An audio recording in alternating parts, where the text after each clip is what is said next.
the storm hit the night, Avery came back. Wind clawed at the windows of the old river house, like it remembered what she did.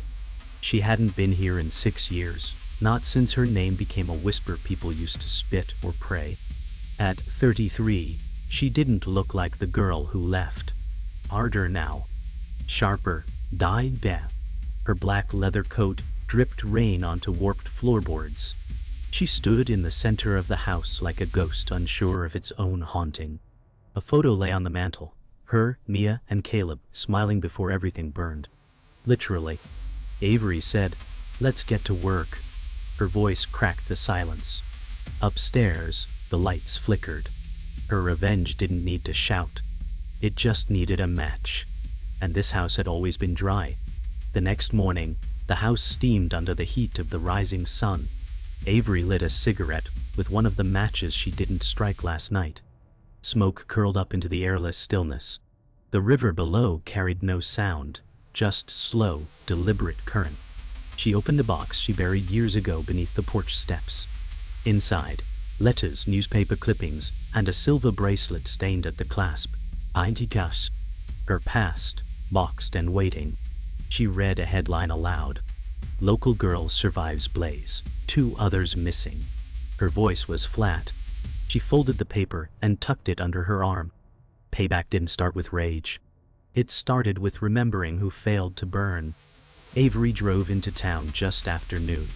The streets hadn't changed. Same rusted stop signs, same peeling paint on the church doors. People noticed her. They didn't wave, just watched. She parked near the general store and stepped out, eyes scanning the square. No sign of Mia. Not yet. She walked past the old school building, every brick carrying a memory she wished she could bury deeper. At the coffee shop window she saw her reflection, and didn't flinch. She wasn't back to blend in. She was here to set it right. Whatever right meant. A waitress inside dropped her tray. Avery didn't smile. She just nodded. Let them all remember. That's how it starts. She entered the diner around 2:00 p.m. It smelled the same. Grease, cinnamon, and faint rot behind the tile. The same woman worked the register. No one spoke. Then someone whispered, "She's back." Avery sat in her old booth near the window. The table still had the initials, A scratched into the edge. The waitress approached, hesitant. "What'll it be?" Avery looked her dead in the eye and said, "Whatever's burned." The woman blinked, then nodded and walked away. Outside, a black car idled at the edge of the lot. The past wasn't waiting to be found. It was already circling. Avery stirred her coffee with one hand, the other resting lightly on a switchblade in her coat pocket. Mia showed up that night. Just like that. Same smirk. Same dark eyes. She stood on the porch like she'd never left. Avery opened the door slowly. They stared at each other for a long moment. No greeting. No apology. Then Mia said, "He's out." Avery stepped aside. Then, "So are we." They sat across from each other at the kitchen table, the same one that once held birthday cakes and vodka bottles. Mia looked around. "You really came back to this?" Avery said, "I came back to end it." Mia nodded slowly. "Then let's burn the rest." 2 matches struck. Only one stayed lit. They didn't speak on the drive. The black car had followed them for miles. Mia glanced at the mirror. "That's his driver, he knows." Avery didn't answer. Her eyes were locked on the horizon. The road narrowed through pine trees, familiar terrain, familiar ghosts. "Are you sure this is how we do it?" Mia asked. Avery said, "There's only one way to end a fire. Burn the source." They pulled off at an abandoned gas station. The car passed them. No chase. Just surveillance. Mia muttered, "He's watching us like we're still girls." Avery stepped out, dust crunching beneath her boots. "Then let's remind him we grew teeth." She lit a cigarette off the dashboard flame and tossed the match into the brush. Not to ignite it, just to remind herself she still could. That night, they broke into the storage unit, Unit 1212. Mia picked the lock like muscle memory. Inside, shelves lined with taped boxes, plastic crates, and a steel cabinet marked M. Cord. Avery opened it slowly. Inside, files, receipts, burner phones, photographs, evidence of the business Caleb's father never wanted made public. They pulled out 3 documents. One bore Mia's mother's signature. Her face went pale. "She lied to me," Mia whispered. Avery said nothing. She scanned another page. It had Avery's name. Her scholarship, denied not for grades but for silence. "He bought the system," Avery said. "Now we sell him to it." They left the rest. But they took what would ruin him. Mia stared at the lake. It hadn't changed. Still, glass smooth. Still lying. "You think he buried them out there?" she asked. Avery didn't look up. "No. He wanted us to keep asking." They sat on the dock, legs hanging off the edge. Silence long and bitter. "You think Caleb knew?" Mia whispered. Avery's lips tightened. He knew enough. She pulled out an envelope, photos of the boys, at a private gala the night of the fire. Mia grabbed it, shaking. "He said he tried to save them," Avery replied. "He tried to save himself." A splash echoed from across the lake. No one was there, but the sound rippled, and neither of them breathed. They returned to town the next day with the envelope sealed and addressed to a local reporter who used to chase them off her lawn. Avery slid it through the mail slot. "Shall know what to do," she said. Mia raised a brow. "That's a gamble." Avery smirked. "So was trusting us." They sat across the street, waiting, watching. At 4:17 p.m. the front door creaked open.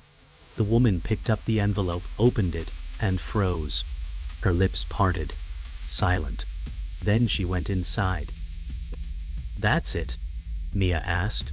"That's the bomb." Avery shook her head. "That's the fuse." The window light turned off. Somewhere inside, a phone started ringing. By nightfall, the article hit the digital feeds. Headline: McCord cover-up tied to 2007 fire. Avery watched the screen in a motel room, lit only by the glow of the TV. Mia paced. "He'll retaliate." Avery didn't flinch. "Let him. He has more to lose now." Outside, headlights paused in the lot. Mia froze. Avery pulled the curtain aside. No one got out. Just long beams of light stabbing the fog. "Think he'll show?" Mia asked. "Not yet," Avery answered.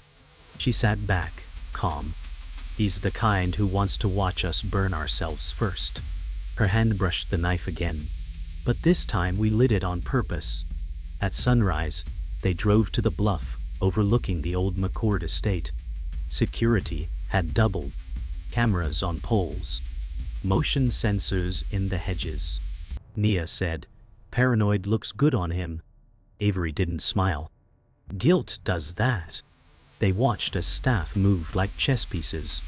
Then Mia pulled out a flash drive. "The backup," she said. Avery's eyes narrowed. "You made a copy?" Mia shrugged. "Didn't trust the reporter, or you." Silence. Heavy. Honest. Avery took it, pocketed it. "Good, because we'll need it where he's going." Below, Caleb stepped out onto the terrace in a suit and sunglasses. Mia muttered, "Still dressing like he's innocent." Avery whispered, "Let's undress the lie." They snuck into the old high school that night. Abandoned, gutted. Where the final whispers were buried. "He told me he'd fix everything," Mia said, kicking a locker door open. "He said we were safe." Avery opened the janitor's closet. Inside, remnants of the old fire. Charred wood, blackened files. She held up a melted trophy. Safety was never his plan. They found the auditorium, half collapsed. The stage where Caleb lied to the town. "If we're gonna end this," Avery said, "we do it here." Mia looked around. "You want to make it public." Avery nodded. "Truth burns brighter when everyone's watching." Outside, the wind picked up, and the fire alarm, still wired, clicked alive. The plan was fast, brutal, theatrical. A live feed. A drop box. Documents broadcast. But Avery paused. What if he spins it? Mia said. He always does. Then we give them something he can't spin, Avery said. She opened a small camcorder. Old, simple, grainy, but loaded. Inside, a tape labeled John 17. The night before the fire. Caleb's voice. Slurred. I told you we'd scare them. That's all it was. Mia gripped the edge of the desk. He recorded it. Avery nodded. Because guilt likes souvenirs. They sat in silence as the tape played. By the end, Mia was crying. Avery was not. Time to press send, she said. And she did. That night, it went viral. Local air implicated in arson hoax. The town reacted fast. The mayor called a press conference. Protesters gathered outside the McCord gate. Avery and Mia watched from the motel rooftop, huddled under blankets with stale coffee in hand. It's happening, Mia whispered. Avery said, it's not over. And it wasn't. Because that's when Caleb called. Her phone vibrated. Unknown number. But she answered. You really think this ends me? He asked. Avery stared at the sunrise. I don't care if it ends you, she said. I care that it finally sees you. He went quiet. Then, you burned your own future. Avery said. No, I burned the one you built. The police arrived at the estate by noon. Cameras caught it all.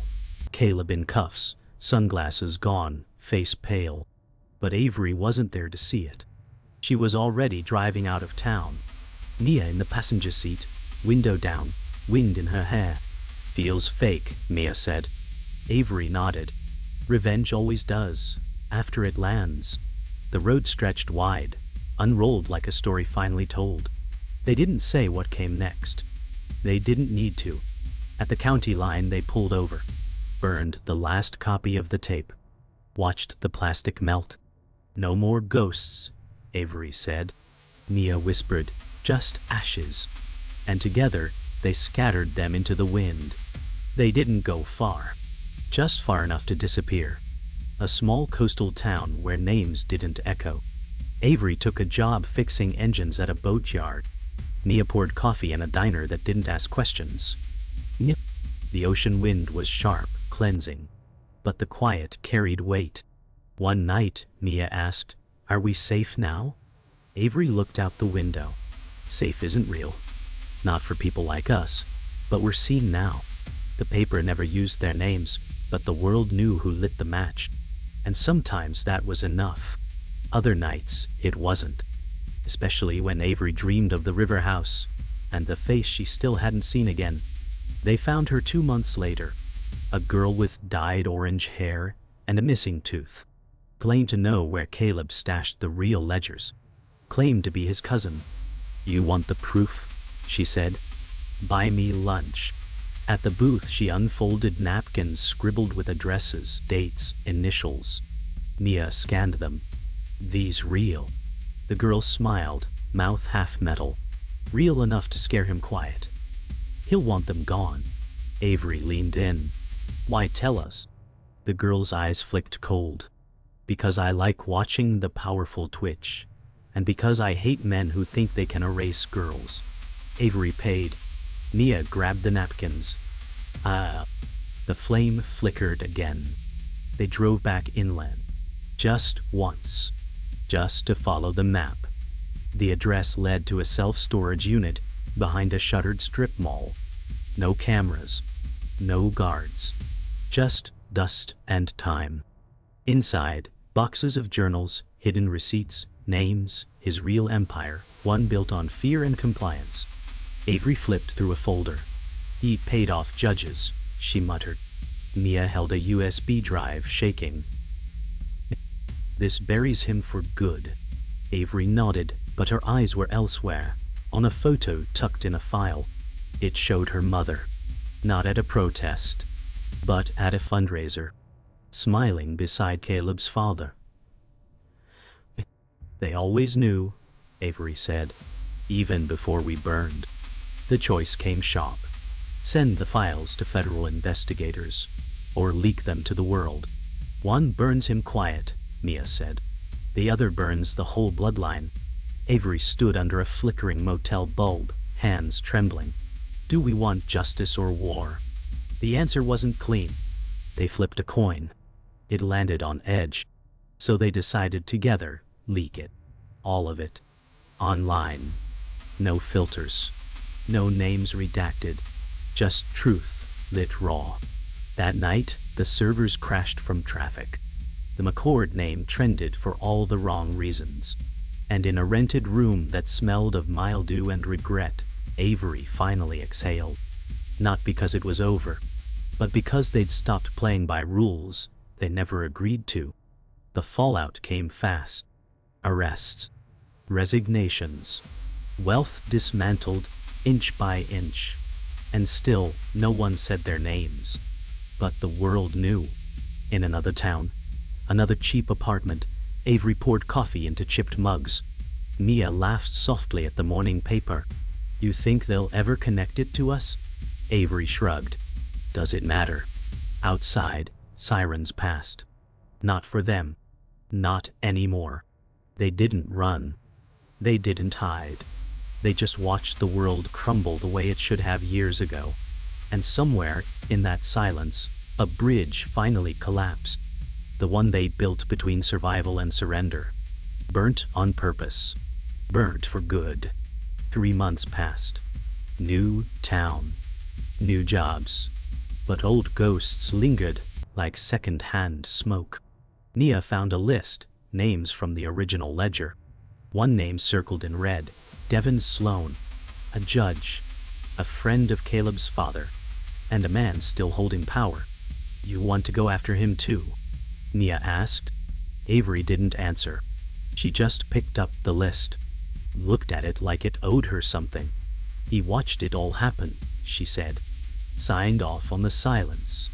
That night, they sat outside an old courthouse, its columns yellowed and cracked. We don't owe them forgiveness, Avery whispered. Mia leaned back.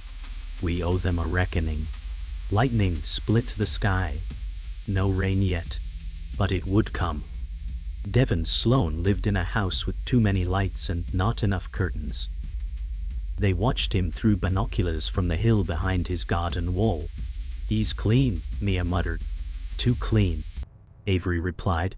Only people with things to hide sanitize their lives. At midnight they slipped into the property. No alarms. Just cameras, already looped. Avery planted the recorder inside his study. Mia checked drawers, photo frames, safe panels. They found nothing. Then Avery's boot hit a hollow board. Beneath it, documents, photographs, old campaign funds laundered through shell companies. Names they recognized. Names they didn't. Avery whispered. He hid everything under the same floor he walks on. That's what they always do. They returned to the motel, documents spread across the bed like puzzle pieces. Mia pointed to a notarized statement, Judge Sloan approving a sealed deal between Caleb's father and the police chief. This ties them all, she said. Avery stared at the paper. Then we cut the string. The next morning, they delivered a single copy, anonymously, to the district attorney's office. The second copy, they burned. And the third, they mailed to a journalist in D.C. As fire consumed the second envelope, Mia asked, Do we feel powerful yet? Avery answered, No, we feel responsible. Flames crackled. Smoke rose. And the motel sprinkler never turned on. That evening, news broke. Judge Sloan under investigation. Mia sat on the motel floor, barefoot, painting her toenails crimson. One by one, she said. Like teeth. Avery leaned against the wall, phone buzzing with updates. You think it'll last? Mia shrugged. That's not the point. Silence grew thick between them. Finally, Avery said, he never apologized. Mia asked. Who? Caleb. Not once. Not for lying. Not for using us. Mia paused. Would it change anything if he did? Avery said nothing. Because deep down, they both knew it wouldn't. Apologies were for people who planned to stay, and all Caleb ever did was run. They didn't expect a letter.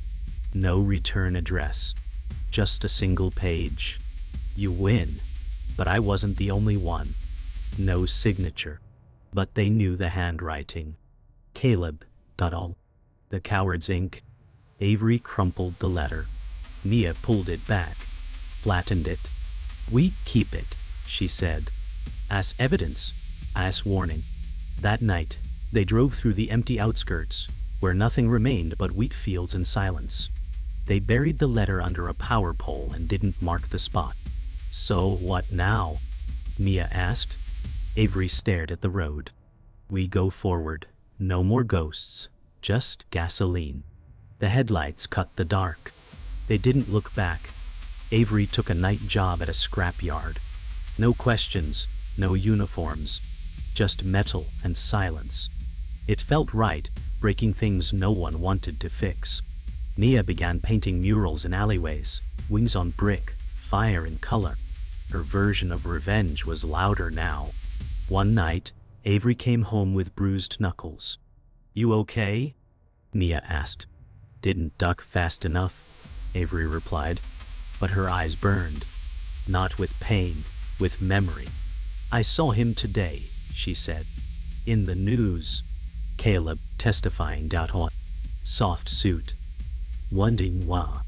Softer face. They're calling him a cooperative witness. Mia spat on the floor. They always turn rats into saints. Avery didn't reply. But the next morning she quit the scrapyard. It was time to break something bigger. Mia found the next lead. A woman named Coral, once Caleb's fixer, disappeared from headlines years ago. But Mia traced her through an old address, a landlord, and a bill left unpaid. Coral ran a pawn shop now. Everything has a price, she said. Even forgetting. They met in a back room laced with dust and locked drawers. Avery said, We're not asking for your past. We're asking for his. Coral raised an eyebrow. That's the same thing. After a long silence, she handed them a key. Locker 47. Train station, been untouched since 8. Mia whispered, Why help us? Coral lit a cigarette. Because some bridges need to burn twice. Locker 47 held more than they expected. Polaroids. Legal forms. Audio cassettes. A single folder marked, Mothers. Inside, names of girls forced into silence, schools paid off, guardians blackmailed. Avery closed it gently. It wasn't just us, she said. Mia looked at the train schedule overhead. We have to go wider. But they were no longer alone in their hunt. As they exited, a man in a gray coat stepped from the shadows. You think you're helping? He asked. Avery replied, We're correcting. He smiled. You're exposing everyone. Avery stared him down. Then they shouldn't have hid. She didn't wait for him to move. She walked through him. They left town again, fast. Different car. New plates. They weren't running. They were accelerating. The file marked, Mothers went into 5 packages, mailed to 5 journalists across 5 states. One returned unopened. The journalist disappeared. Mia didn't cry. But she painted a wall black that night. Avery took a walk through a cemetery just outside town. No names she recognized. But she spoke anyway. We're not cleaning this up, just marking it, she whispered. She knelt, touched a headstone, and said nothing more. Because sometimes revenge wasn't loud. Sometimes it was a witness refusing to look away. One of the packages landed, front page of a national magazine. Headline, The Daughters They Buried. Faces filled the spread. Not just Avery and Mia. Dozens. Survivors. Silenced. Forgotten. Now seen? Mia taped it on their motel mirror. Avery stared at her reflection. "Do we stop now?" she asked. Mia shook her head. "We haven't even started." That night, they wrote a list. New names. New targets. But this time they added something else. A hotline. A code. A safe drop location. They weren't just torching the past anymore. They were opening doors. "No more fire without a way out," Avery said. Mia added, "No more revenge without repair." They became whispers. Online boards. Underground meetups. Girls passing names under bathroom stalls. They weren't vigilantes. They were proof. Avery met with a group in a warehouse one night. 6 women, all with stories. "You don't have to speak," Avery said. "But you do get to decide what's next." A girl no older than 17 stepped forward. "They said I'd ruin everything if I talked." Avery replied, "That's what power always says, but silence is the real wreckage." That night, they left behind more than files. They left instructions. Tools. A way forward. Mia said, "We're not the fire anymore." Avery nodded. "We're the map." The network grew. Quietly. A call here. A locker code there. Survivors started sending letters, not of pain, but of plans. Avery read one that said, "I didn't light anything, but I feel warm now." She folded it carefully, placed it in a box marked, "Keep." Mia painted their new wall black again, this time tracing names in gold. "We're not rebuilding," she said. "We're building different." That evening, Avery looked through a window at the city skyline. "Do you miss who we were?" Mia didn't look up. "I miss who we could have been."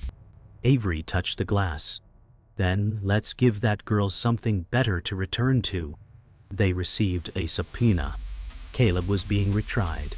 New evidence. New judge. New outcome, maybe.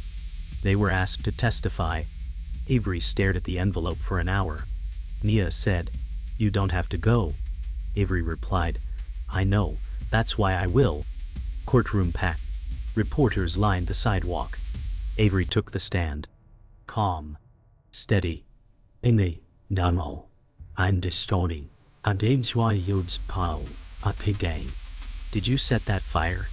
the prosecutor asked. Avery said, "No, but I watched the match fall." Later, outside, a reporter yelled, "Do you regret it?" Avery didn't blink. "I regret surviving quietly for so long." And with that, she stepped into the sun. No handcuffs. No headlines. Just her own shadow. The verdict came in the spring. Guilty. Caleb led away in cuffs, jaw tight, eyes still full of someone else's story. But this wasn't his anymore. It never was. Avery and Mia sat on the courthouse steps afterward. "You okay?" Mia asked. Avery nodded slowly. "Yeah. For the first time I think I'm something beyond okay." A girl walked past them with a scar on her jaw and fire in her step. She looked at Avery and whispered, "Thank you." Avery whispered back, "For what?" The girl said, "For surviving out loud." The wind picked up. Not cold. Not cruel. Just moving forward. They walked away without looking back. Not out of strength. Out of choice. Out of design. Bridges don't need to exist forever. They need to get you across. And these? These were meant to burn. Avery took one last photo. A dirt road, sun breaking through trees, Mia ahead of her, hands in her pockets, humming something that wasn't sad. She captioned it, not an ending. Just the part where the fire turns to light. No more plans. No more ledgers. Just them. And the trail of truth left behind. Not perfect. But permanent. Scars weren't gone. But they were no longer wounds. Just proof